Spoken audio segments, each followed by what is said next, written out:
ஜெயங்கொண்டம் பக்கத்தில் இருக்கிற கங்கை கொண்ட சோழபுரத்துக்கு தான் வந்திருக்கோம். இன்னும் ஒரு சுரங்கம் தஞ்சை பெரிய கோயில் வரைக்கும் இது போகுதுன்னு சொல்கிறாங்க. ரூட் ஒன்று இருக்கும், வாங்க அந்த ரூட்டையும் நான் உங்களுக்கு காட்டுறேன். தெரியுதா படிக்கட்டு மாதிரி ஒரு யானை, அந்த யானையை முழுங்குற பாம்பு, அந்த பாம்பை ஏறி மிதிக்கிற அளவுக்கு ஒரு துவாரபாலகர். இந்த கோவில் ஒரு ஃபாரின் கண்ட்ரியில் இருந்துச்சு அப்படின்னா டெஃபினட்டாக இந்த மாதிரி இந்த சுரங்கங்கள்லாம் இருக்குது இல்லையா, இதெல்லாம் வந்து அவங்க ஒரு டூரிசம்காக டெவலப் பண்ணியிருப்பாங்க.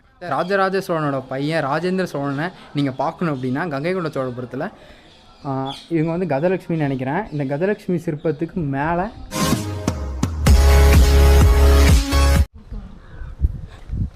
சுகைகளாக எல்லோருக்கும் வணக்கம். எல்லோரும் எப்படி இருக்கீங்க? கண்டிப்பாக நல்லா தான் இருப்பீங்க. நான் தான் Sabari. Welcome to C2 Sabari.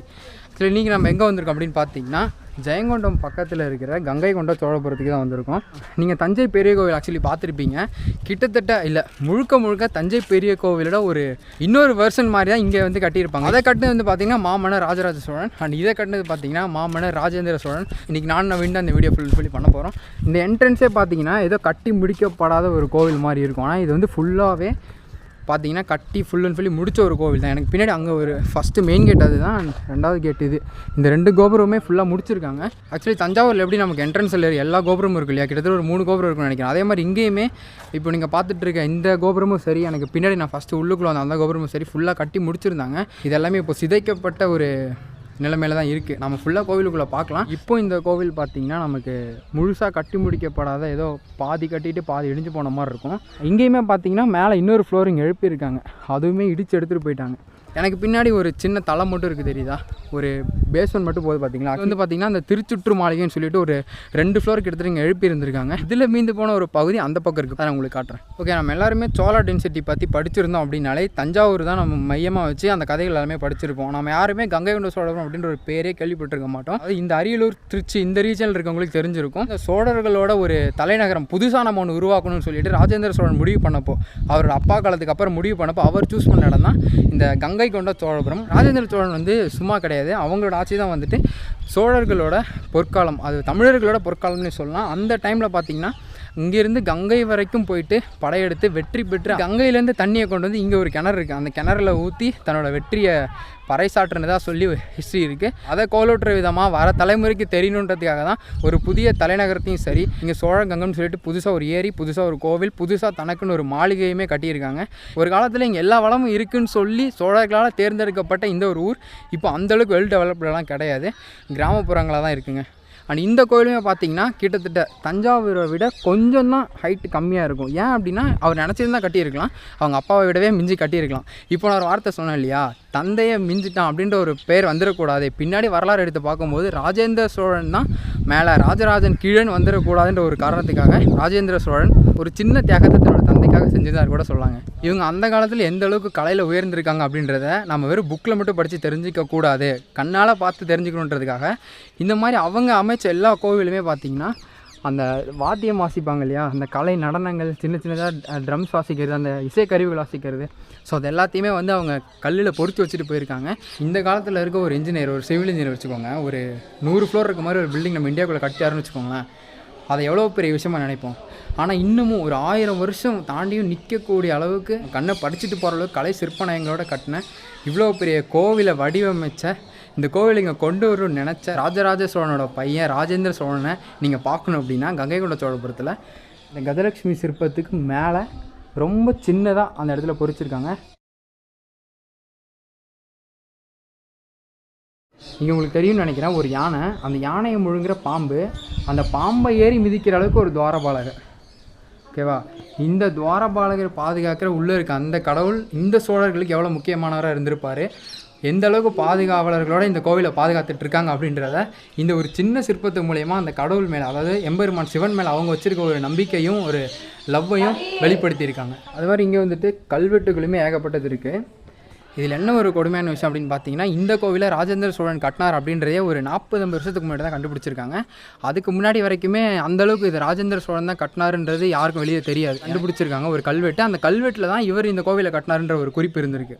அப்போ இங்கே இருக்கிற கல்வெட்டுலாம் பார்த்தீங்கன்னா அவரோட காலத்தில் எழுதப்பட்டது இல்லையா, பொறிக்கப்பட்டது இல்லையா அப்படின்னு கேட்டிங்கன்னா இதெல்லாமே அவரோட பையன் காலத்தில் இந்த கோவில் கட்டினவங்களோட அந்த நிதி அண்ட் இந்த கோவிலில் வேலை பார்த்தவங்க, இந்த கோவிலுக்காக வேலை பார்த்தவங்க, இல்லை இந்த கோவில் பக்கத்தில் வேலை பார்த்தவங்கன்னு சொல்லிட்டு அவங்கள சிறப்பிக்கிற வகையில் அவங்களுக்கு ஒரு மரியாதை கொடுக்கணும்னு சொல்லிட்டு அவங்களோட பேரும் சரி இல்லை அவங்க செஞ்ச வேலைகள் எல்லாமே இங்கே பொறிக்கப்பட்டிருக்கு. இந்த பெரிய கோவில் இன்னும் இங்கே ஸ்டடியாக நின்றுக்கிட்டு இருந்தாலும் இங்கே பார்க்குற மாதிரி அப்புறம் என்னை சுற்றி நீங்கள் பார்க்குறீங்க இல்லையா, இந்த மாதிரி நிறைய சின்ன சின்ன கோவில்களும் சரி நிறைய சிற்பங்களும் சரி செதஞ்சு முழுசாக அழிஞ்ச நிலைமையில் தான் கிடக்கு. ஆனால் அதுக்கான காரணம் பார்த்திங்கன்னா இந்த கோவில் வந்து கிட்டத்தட்ட ஒரு 1000 வருஷத்துக்கு முன்னாடி கட்டினது.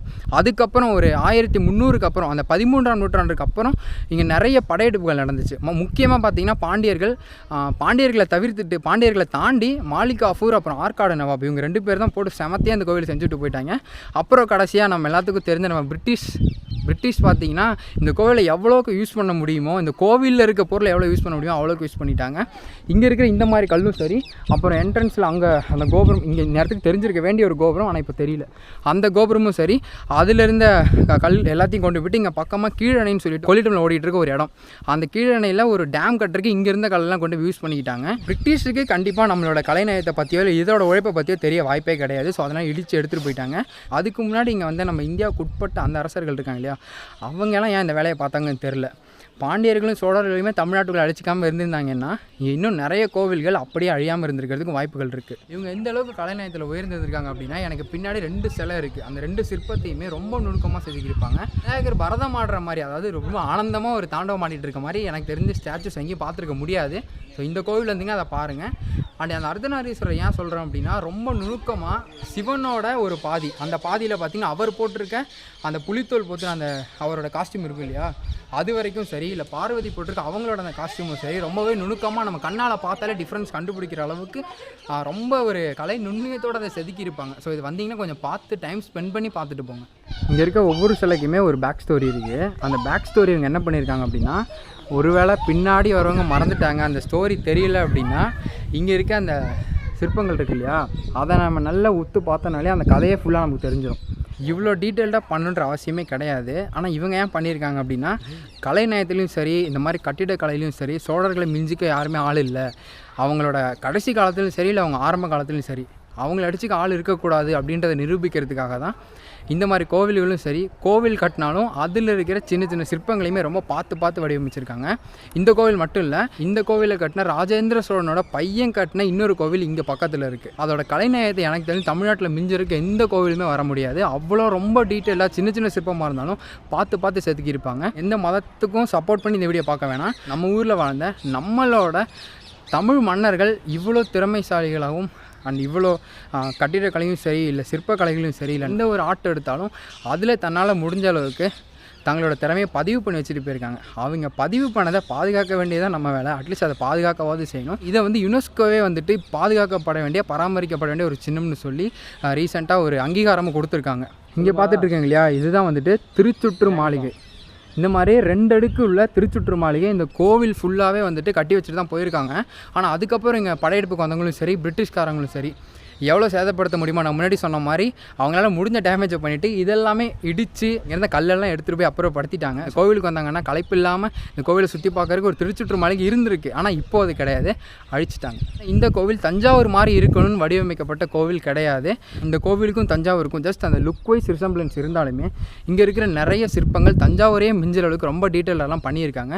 ஸோ இது தனிப்பட்ட முறையில் கொண்டாடப்பட வேண்டிய ஒரு கோவில் தான் இந்த கங்கை கொண்ட சோழீஸ்வரம். இப்போ பார்த்துட்டு இருக்கிறது சிம்ம கிணறு. அதாவது இது கிணறு கிடையாது, கிணறு அங்கே இருக்குது. இது வழியாக போனோம் அப்படின்னா கிணத்துக்குள்ளே வந்து அது ஜாயின் ஆகிற மாதிரி ஒரு ரூட் ஒன்று இருக்கும். வாங்க அந்த ரூட்டையும் நான் உங்களுக்கு காட்டுறேன். இங்கேயே இதை எட்டி பார்த்தோன்னு வச்சுக்கோங்களேன், அது தெரியும். ஸோ தெரியுதா படிக்கட்டு மாதிரி போய் சொல்கிறீங்க ப்ரோ, நல்லா பாருங்கள், ஸ்டெப்ஸ் நல்லா தெரியும். இது எதுக்கு பண்ணியிருக்காங்கன்னா இந்த வழியாக இந்த ராஜ குடும்பத்தினர் வரும்போதும் சரி இல்லை இந்த கிணத்துக்குள்ளே போகணுன்னு நினைக்கிறவங்க இந்த வழியாக போகும்போது ஸோ அப்படியே இந்த பார்த்துருக்கு இல்லையா, இதுக்குள்ளே வந்து அப்படியே இந்த கிணத்துக்குள்ளே வந்து தண்ணி எடுத்துகிட்டு போகிறதுக்காக வச்சுருப்பாங்க. எந்த அளவுக்கு யோசித்து இதெல்லாம் பண்ணியிருக்காங்க பாருங்கள், ரொம்பவே பிரம்மாண்டமாக இருக்குது. பிரம்மாண்டம்னா இது மட்டும் பிரம்மாண்டம் இல்லை, இதை யோசிச்சதுமே ஒரு பெரிய பிரம்மாண்டம். இங்கே ஒரு விஷயம் சொல்லிகிட்டு இருக்காங்க, இந்த சிம்ம கிணறு இது வந்து ஒரு சுரங்கப்பாதையாம்மா. இது வழியாக போனால் இங்கே மாளிகை மேடுன்னு சொல்லிட்டு ஒரு இடம் இருக்குது. அங்கே வந்து சோழர் மன்னரோட ஒரு மாளிகை இருந்துச்சு, ஆனால் இப்போது இல்லை. ஸோ அந்த மாளிகை மேட்டுக்கு கனெக்ஷன் இருக்குது, அவங்க அங்கேருந்து நேரடியாக இங்கே கோவிலுக்கு வந்து பார்த்துக்கலாம், ராஜ குடும்பத்தினர் வரலாம், அதை ஒரு அப்ளிகேஷனாக வச்சு அதை டெவலப் பண்ணியிருக்காங்கன்னு சொல்கிறாங்க. ஒருவேளை இந்த பில்டிங் இதே இன்ஃப்ராஸ்ட்ரக்சரோட இதே விதமான அந்த தியரிஸோட இந்த கோவில் ஒரு ஃபாரின் கண்ட்ரியில் இருந்துச்சு அப்படின்னா டெஃபினட்டாக இந்த மாதிரி இந்த சுரங்கங்கள்லாம் இருக்குது இல்லையா, இதெல்லாம் வந்து அவங்க ஒரு டூரிசம்காக டெவலப் பண்ணியிருப்பாங்க. ஸோ இதுக்குள்ளே போகாமல் இருக்கிறது ஒரு வகையில் நல்லது தான். ஏன்னா அவங்க எந்த பர்பஸ்க்காக பண்ணாங்களோ அது அப்படியே இருக்கும், நாம் அதை யூஸ் பண்ணாத டேமேஜ் பண்ணாத வரைக்கும். ஆனால் இதுவே ஃபாரின் கண்ட்ரியில் இருந்துச்சு அப்படின்னா கேவ் டூர் அப்படின்னு சொல்லிட்டு இதுக்குள்ளேயே நம்மளை கூட்டு போகிற மாதிரி கூட பண்ணியிருந்திருப்பாங்க.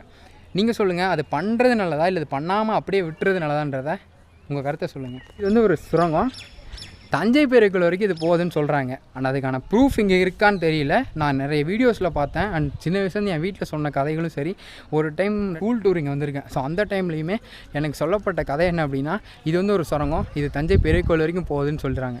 அது உங்களுக்கு தெரியுமா, எந்தளவுக்கு உண்மைன்றதையும் நீங்கள் கமெண்ட்டில் சொல்லுங்கள். இப்போ நீங்கள் பார்க்குறது சிவலிங்க பூ, சிவலிங்க பூவா நாகலிங்க பூவா எனக்கு எக்ஸாக்டாக அந்த பேர் தெரில. நான் ஃபஸ்ட் டைம் இங்கே வரும்போது நல்லா ஃபுல்லாக பூ இருந்துச்சு. சம்மரில் பூவெல்லாம் எதிர்பார்க்க முடியாது, சுத்தமாக போயிடுச்சு எல்லாமே. இந்த கோவிலுக்கு வந்துட்டு நீங்கள் திரும்ப போகும்போது ஒரு ஃபீல் உங்களுக்கு இருக்கும். இங்கே உள்ளே வரும்போது ரொம்பவே ப்ரீமியமாக ஏதோ நீங்களே ராஜாவம்சத்தில் பிறந்து வாழ்ந்து வளர்ந்த மாதிரி ஒரு ஃபீலோடு உள்ளே வருவீங்க. அண்ட் இங்கேருந்து நீங்கள் வெளியில் போகும்போது ஏதோ ஒன்று மிஸ் பண்ணிட்டு போகிறோமோ, இல்லை இவ்வளோ பிரம்மாண்டத்தை ஏன் இந்தளவுக்கு பாதுகாக்காமல் வச்சுருந்துருக்காங்கன்னு சொல்லி அதை இப்போ பாதுகாக்கிறாங்க, பட் இதுக்கு முன்னாடி அப்படி இருந்துன்னு சொல்லி ஒரு ஃபீல் நமக்கே வரும். ஸோ தயவு செஞ்சு இந்த மாதிரி கோவில் இருந்தாலும் இல்லை இதை விட சின்ன சின்ன கோவில் எல்லாமே இவங்கள மாதிரி மன்னர்களும் சரி, குறுநில மன்னர்களும் சரி நிறைய இடத்துல கட்டி வச்சுட்டு போயிட்டாங்க. அதெல்லாம் பராமரிக்க முடியாமல் இருக்குது. பராமரிக்க ஹெல்ப் பண்ணலாலும் ஜஸ்ட் பார்க்குறதுக்காச்சும் நீங்கள் போயிட்டு வந்தீங்கன்னா மேபி அதை பராமரிக்கிறதுக்கு ஆரம்பிக்கிறதுக்கும் சான்சஸ் இருக்குது. ஸோ அதுக்கெல்லாம் உங்களோட கான்ட்ரிபியூஷனை கொடுங்க. அண்ட் எனக்கு பர்சனலாக இந்த கோவிலில் இப்போ பிடிச்சது, அதாவது அந்த காலத்தில் இருந்தவங்க கட்டி வச்சுட்டு போனது அது எல்லாமே ஓகே, கரெக்டு தான். ஆனால் இப்போ இருக்கிறவங்க பண்ண ஒரு சின்ன விஷயம் எனக்கு பிடிச்சது என்ன அப்படின்னா, இங்கே நிறைய ரெஸ்ட் ரூம் ஃபெசிலிட்டிஸ் இப்போ கொண்டு வந்திருக்காங்க. கெஃபிடீரியாஸ் இருக்குது. அந்த கெஃபிடீரியா ஐடியா, இந்த ரெஸ்ட் ரூம் ஐடியா அதுக்கு பெரிய ஹெட்ஸ் ஆஃப் வண்டி தான். அது இப்போ மெயின்டெனன்ஸும் பண்ணிகிட்டு இருக்காங்க, பக்காவாகவே இருக்குது. ஸோ இந்த மாதிரி விஷயங்கள் சின்ன சின்ன டெவலப்மெண்ட்டும் நம்ம கவர்மெண்ட்டும் முடிஞ்ச அளவுக்கு பண்ணிட்டு தான் இருக்காங்க. அதுக்கான கான்ட்ரிபியூஷனை நீங்களும் கொடுக்க ட்ரை பண்ணுங்கள் மக்களே. என்னால் முடிஞ்ச அளவுக்கு கொஞ்சம் ரா அண்ட் ரியலாக இந்த வீடியோ எடுக்கிறதுக்கு நான் ட்ரை பண்ணியிருக்கேன். ஸோ அப்படியே இந்த வீடியோவுக்கு ஒரு எண்டிங்கை போட்டுட்டு, ஸோ நீங்கள் இப்போ தான் ஃபஸ்ட் டைம் நம்ம சேனலுக்கு வந்திருக்கீங்கன்னா என்ன பண்ணணும், சப்ஸ்கிரைப் பண்ணிவிட்டு இந்த வீடியோ பாருங்கள். அண்ட் இந்த மாதிரி ஹிஸ்டாரிக்கலாக நிறைய வீடியோஸ் பார்க்கணும், இல்லை வீலாக்ஸ் பார்க்கணுன்னா நம்ம சேனலை சப்ஸ்கிரைப் பண்ணி வச்சுக்கோங்க. Love you all, take care, bye.